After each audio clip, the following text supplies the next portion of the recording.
Hey, we're just going to really quickly run through what it's like to set up your very first ride on the City2City app. So this is what your screen is going to look like before you've been approved to post your rides. And this is what your homepage will look like once you've been approved to drive. Notice there's an extra menu option on the bottom, and there's also a toggle up here where you can still, as a driver, even if you've been approved to drive, you can search for a ride just like normal. But here, now you can post your ride. When you go to post a ride, try to post rides that are 2 weeks out or more. Less is definitely okay. There's nothing wrong with that. But if you post it out 2 weeks or more, it gives riders more time to find and book that ride. It also gives me more time to run some ads and try and get that ride booked for you. Um, and of course, you're going to be booking rides that you already have planned. And so just keep in mind there's no penalty for canceling on rides that are not booked already, right? So I've already added my vehicle, and I can add something like a starting location. Now, just a tip for starting location and ending location, try to enter in a specific address rather than just like a generic like city, right? This just provides clarity for the rider of where exactly you're wanting to go, because especially when you get into bigger cities, the south side of Salt Lake is pretty far away from the north side of Salt Lake. So it's better to enter in a specific address instead of a generic city. And for my drop off location, I entered in a specific address for the south end of the Las Vegas Strip area. Now, you may get riders asking to deviate from these spots. For now, it's up to you on how much or little you want to accommodate that. We do have some features rolling out in the future where it will allow riders to be a little bit more specific on where they're trying to get dropped off at. But for now, that will all happen through messaging in the app. But you, as the driver, this is what you're posting, and you are welcome to stick to these addresses specifically or be a little bit accommodating. So we'll pick a date here. We'll just say Monday, March 31st. I'll pick a time. And of course, in a real example, this is all going to be related to a trip that I already have planned, right? So I'm picking a pickup and a drop off location close to locations I'm already going to be.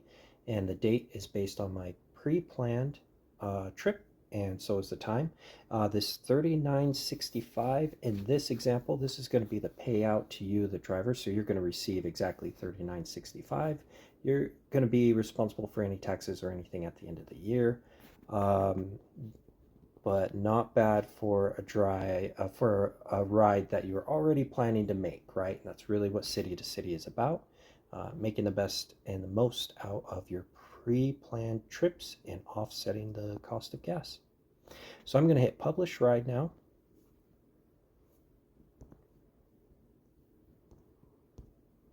And my ride has been published. Now I just got a notification that I have a new ride request. So I'm going to go into my driver profile. Don't worry about that. I'm going to go over to upcoming here, and you can see now that here's my ride. You can see the person requesting the ride is just John, admin test account, right? So before you start your ride, you're welcome to contact the rider and just ask any clarifying questions. You may want to confirm the start and end point. You might want to confirm the date. Maybe you have a very strict deadline. You may want to let them know, hey, I need to leave right at this time. Things like that before you confirm the trip, but there's nothing required there. So then from here you can hit accept.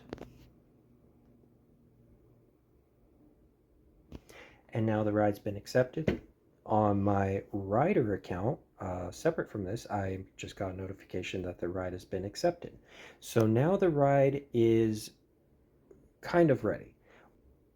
But right now, the way the app is set up is that the rider is not required to make a payment until the ride starts, right? Or the ride is about to start. Cancellations happen. Just please try to avoid them whenever possible. If the rider says that they've made a payment and you're still getting this error, give me a call. That's why I'm here. I'm happy to help. All right, now the payment has been made for this, so I'm going to hit start ride, and it's going to ask for an OTP, a one-time password. And so on the rider profile, they're going to see a pretty similar screen to this for their upcoming rides. Under bookings, upcoming rides, they can click on this ride, and there's an OTP, one-time password that they need to provide to the driver in order to start the ride. So you'll type in the one-time password that you get from the rider, and would usually occur in person once you're seeing them face to face and you're both getting in the car. So then you'll just hit start ride after you type in that, and you're on your way. So at some point, when you wrap up the ride, you'll want to make sure that you hit complete ride, and success.